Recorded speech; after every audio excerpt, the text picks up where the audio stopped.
You know that feeling, right? That urge to really grab the reins of your financial life. Steer it towards something bigger. Definitely. Today, we're diving deep into a core strategy for that, especially if the whole idea of financial independence, retire early, fire that path to controlling your time, your future, if that's on your radar. We're talking about mastering the art of saving money on the everyday stuff. Exactly. And look, whether you're just starting to think about FIRE or you're, already deep in managing investments, getting really smart about your daily expenses, it's just non-negotiable. It's the foundation. Yeah, it really is. And what's so interesting, what jumped out from our research, is when you get intentional about saving on the regular, it often has these great ripple effects. One source called it a triple win. You save money, yeah, but it can also kind of nudge you towards healthier choices and often more sustainable habits too. Right. Like less impulse junk food, maybe. Exactly. Or less waste. But yeah, fundamentally, we're talking financial efficiency, making your money work smarter. Precisely. It's about maximizing the value you get from every single dollar, making sure it's fueling your goals, not just, poof, gone on stuff you forget about next month. So for this deep dive, we're tackling what seem like the big levers, getting a real handle on grocery shopping. Always a big one. Optimizing those sneaky subscription costs. Oh yeah, the creep. And exploring the, honestly, surprisingly effective world of bill negotiation. These are the areas, right? The consistent recurring expenses that hit pretty much everyone. If you get strategic here, you can free up some serious cash. Cash you can then point towards those bigger goals. Exactly. And that's the crucial link. Remember the power of compounding. That dollar you save today, it's not just a dollar. Right. Invested it could become, what did the sources suggest, $7, $10, maybe even $20 down the line? Potentially, yes, over time. So these aren't just, pinching pennies.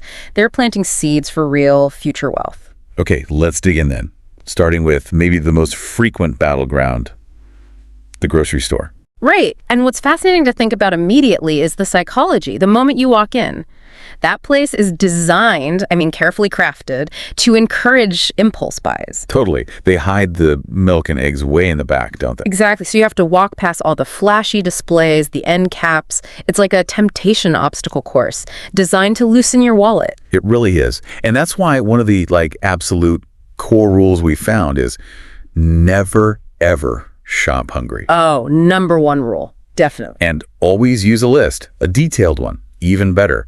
Organize it by how your store is actually laid out. Yeah, saves you wandering back and forth. Apparently, just doing that planning can cut impulse buys by up to 23%, which is huge. It shows how easily we're swayed if we're not, consciously thinking about it. It really does. It underscores that power of just being mindful. And building on that, becoming a bit of a detective about clearance stuff in your local stores, that can unlock some serious saving. You mean figuring out when they mark things down? Exactly. Most stores have patterns, right? Like bakery items might get cheaper near closing time.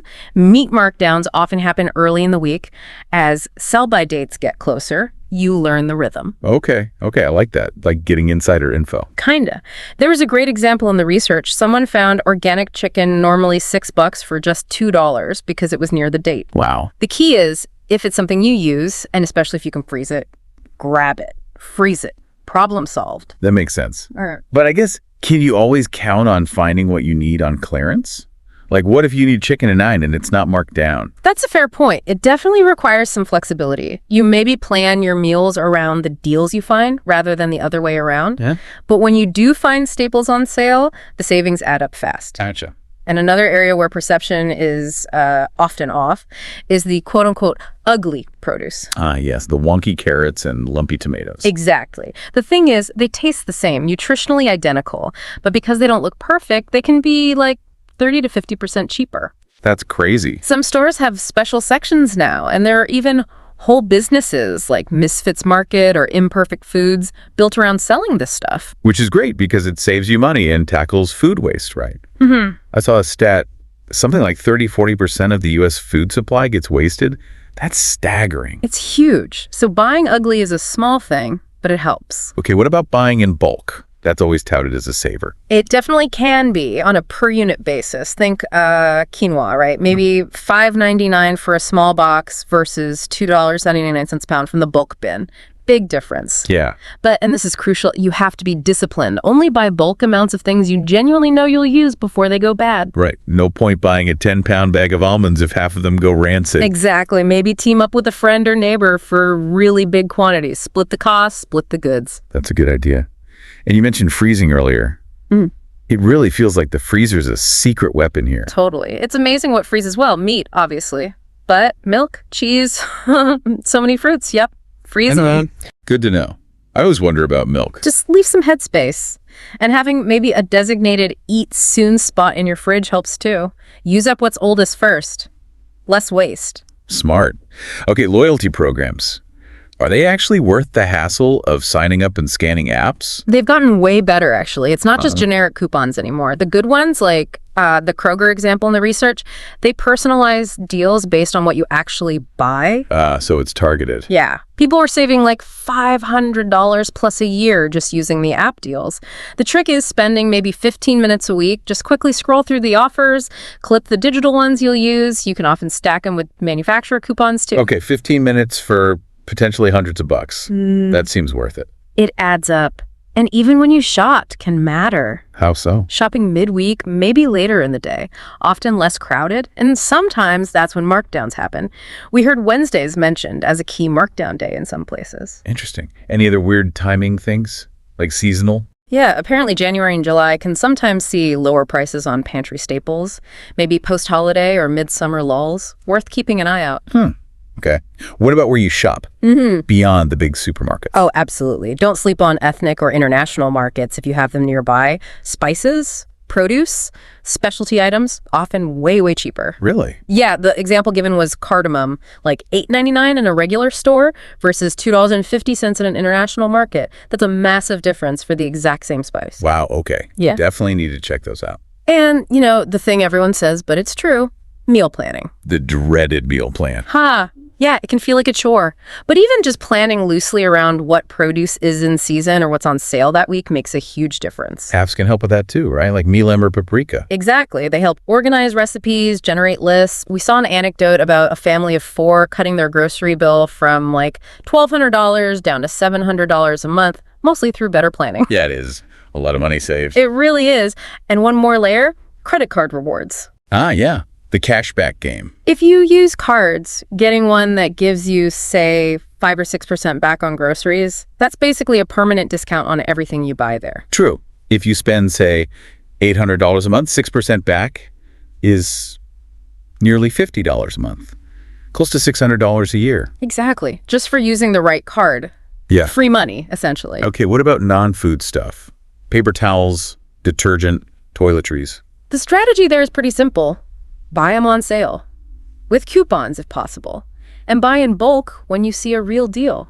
How do you know it's a real deal, though? Prices fluctuate. That's where a price book comes in handy. Just a simple notebook or spreadsheet where you track the lowest price you've seen for items you buy regularly. Then you know when to stock up. Like buy enough to last until the next big sale cycle, which is maybe 6-8 weeks. Exactly. Stock up then. Don't pay full price if you can avoid it. Makes sense. And before you even make the list. Shop your pantry first. Yes, so important. See what you already have. Base meals around that. Saves money, cuts waste. It's a win-win. You might have ingredients for 3 meals just hiding back there. Totally. We all do. Okay, one last, maybe more niche grocery tip. Salvage stores. Yeah, these are interesting. They sell brand name stuff, but it's discounted heavily, like 50-70% off, because maybe the packaging changed, or it's a discontinued line, or it's near the best by date. But food is still perfectly fine. Generally, yes. Yeah. Especially for non-perishables. Think like organic cereal that's normally $5, you find it for $1.50. The savings can be huge if you have one nearby and check it regularly. Okay, wow. That's a ton of ways to potentially slash the grocery bill. Yeah. Let's switch gears. What about those recurring charges? Subscriptions. Yeah, subscription creep. It's so real. Those little $5, $10, $15 charges, they seem harmless alone, but they add up incredibly fast. Like death by 1,000 tiny cuts to your budget. Exactly. And the average person, our sources suggested, has something like 12 subscriptions, costing around $219 a month on average. Whoa. That's over $2,600 a year, just on subscriptions. Yep, it's a silent drain. So step 1, absolutely crucial, the audit. Meaning, actually go through your bank and credit card statements, like line by line. For the last, say, 3 months, Yep. List out every single recurring charge. You'll probably find things you totally forgot you were paying for. I believe it. Okay, so you have the list. Then what? Then you categorize, put them in buckets. Must-haves, the ones you use all the time, get real value from. Nice-to-haves, you use them but could live without them. And forgot I had these. Okay, and the last category. Cancel immediately. No-brainer. For the nice-to-haves, try the 1-month hiatus test. Just pause it for a month? Yeah. Pause it, see if you actually miss it. Often you find you don't really need it that much. Easy cancel then. Good trick. What about streaming? Everyone seems to have like 5 different services now. Right. The smart play there seems to be rotate them. Don't pay for Netflix and Hulu and Disney Plus and Max all at once all year. Subscribe to one, binge what you want, then cancel and switch to another next month. Exactly. You could probably cut your streaming bill by 60-70% that way just by cycling through them. That's huge. And don't forget free options. Oh, absolutely. Libraries are amazing now. Seriously, not just books. Right. Apps like Libby, Hoopla. You get ebooks, audiobooks, movies, music, all free with your library card. Plus things like LinkedIn Learning, language learning apps like Mango, often free through the library too, stuff you'd otherwise pay a subscription for. Definitely worth checking what your local library offers. Okay, for the subs you do keep, any tips? Check if they offer an annual payment option. Often you get a discount, maybe 15-20% for paying upfront for the year. But only do that for ones you're sure you'll keep for the whole year, right? Exactly. Don't lock yourself in unless you're confident. What about sharing? Family plans? Yes. Yeah. Huge savings potential there. Spotify, YouTube Premium, lots of services have family plans. Splitting the cost among, say, 4 or 5 people can cut the per person cost by like 60-80%. Just got to make sure you follow the rules about who counts as family or household. Right. Check the terms of service. But yeah, big savings if it works for you. Also, check what you might already get for free. Good point. Credit cards often throw in perks like Walmart Plus or streaming credits. Employee benefits sometimes include stuff too. Check before you pay separately. Yeah, don't double pay. And for software, we're all renting software now, it feels like. Mostly, yeah. But it's worth looking for perpetual license options if they exist for what you need. Things like Affinity for Design instead of Adobe, or LibreOffice instead of Microsoft 365. Pay once, own it forever. Basically. Can save a lot over the long run compared to monthly fees. Okay, can you actually negotiate subscription prices? Sometimes, yes. Especially when a promo rate is ending, call them up. Ask customer service, hey, my rate's going up, can you extend the discount? Really? Does that work? Often enough to be worth a try. They have retention teams whose job is to keep you. A quick call or chat might save you 20-40% for another 6 or 12 months. Worth a few minutes for sure. And finally, a pro tip for avoiding unwanted renewals, especially after free trials. The dreaded auto-renew. Use privacy cards or virtual card numbers. Some services let you create single-use numbers or cards that automatically decline after one charge. Stops those sneaky renewals cold. Smart. Okay, we've tackled groceries, decluttered subscriptions. Now for the big one, bills, negotiation time. Right, and this might sound intimidating, but honestly, the potential savings here are massive. Even for people already on the FIRE path, our sources talked about saving potentially $1,000 a year or more. Just by negotiating things like internet, phone, maybe insurance. Exactly, and the key thing to realize is companies expect you to negotiate. They budget for customer retention. They have scripts for it. So if you don't ask, you're just leaving money on the table they kind of expected you might ask for. Pretty much, yeah. So preparation is vital. Before you call anyone, do your homework. Yep. Find out what new customers are being offered by your provider. Check competitor rates for the same service. Know what you're talking about. Like run an internet speed test first. Check your actual phone data usage. Precisely. Know your own usage and what the market rates are. That's your leverage. Okay. Does when you call matter? Seems like it might. Anecdotally, early morning, midweek calls might be better. Maybe reps are less swamped. Avoid Monday mornings or Friday afternoons, if you can. Got it. And when you actually get someone on the line? Have a basic scripter approach. Start polite. Hi, I've been a loyal customer for X years, generally happy. Butter them up a little. But I'm concerned about my bill increase. I see competitor X offering this rate. Then state clearly what you want.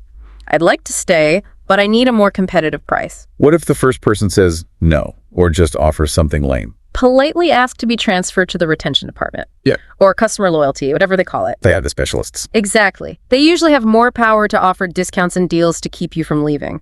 That's where you mention those specific competitor offers you found. Okay. Any secret techniques? One that came up was the silence method. After they make an offer, just pause. Be quiet for a few seconds longer than feels comfortable. Really? Why? It often makes the other person feel awkward, and they might jump in with a better offer just to fill the silence. Worth a try. Huh. Okay, the power of awkward silence. Love it. Having a backup plan also helps your confidence. Like, if you're negotiating internet, knowing you could use your phone hotspot for a bit means you can walk away from a bad deal. It gives you leverage. And always good proof, right? Absolutely. Note the rep's name, date, time, exactly what was promised, and always ask for email confirmation of the new rate or deal. Always. Paper trail or digital trail. Essential. And set calendar reminders for when those promo rates expire. Don't let them automatically jump back up. Be proactive and call again before it ends. Stay on top of it. What about things like insurance? Can you negotiate that? Less direct negotiation, maybe, but definitely worth an annual audit or review. Are you overinsured? Could you raise deductibles? Crucially, ask about all available discounts. Like bundling home and auto, security system discounts. Yes, or good student, low mileage, professional affiliations. There are tons. They don't always automatically apply them, especially to older policies. You have to ask. Okay, good tip. Any real-world examples of bill negotiation wins? Yeah, one source mentioned someone getting their internet bill cut by $30 a month for a year, plus they got some random service fees removed they hadn't even noticed. That's $360 saved, plus fees from one call. Nice. Significant. And don't forget medical bills. People often don't realize these can be negotiated too. Seriously. Hospital bills. Often, yes. First step, always get an itemized bill. Check it carefully for errors. Apparently errors happen on like 80% of them. 80%? That's insane. It's wild. Then just ask. Ask about discounts for paying promptly. Ask about financial hardship programs. Savings of 20-40% aren't uncommon if you ask and explain your situation. Wow. Okay. Good to know. What if all this negotiation just sounds exhausting? Fair enough. Yeah. If you don't have the time or inclination, there are professional bill negotiation services. Companies like Rocket Money or Bill Shark. How do they work?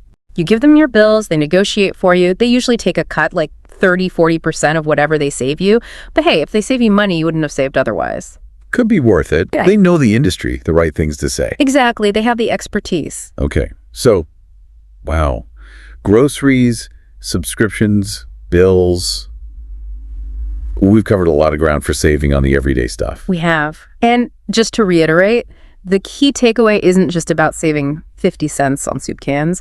It's about building that stronger financial foundation, moving towards those bigger goals. Right. Every dollar saved is a dollar you can put to work elsewhere, compounding over time. Exactly. That $100 a month you managed to trim might not feel huge now, but invest it over decades. That could easily become tens of thousands of dollars. It's significant. It really puts it in perspective. It's not just saving, it's building freedom. Yeah, think of it like that. You're strategically redirecting your resources, outsmarting the system a little bit. Every dollar saved is a step closer to your goals, whatever they are. So for you listening, take a second.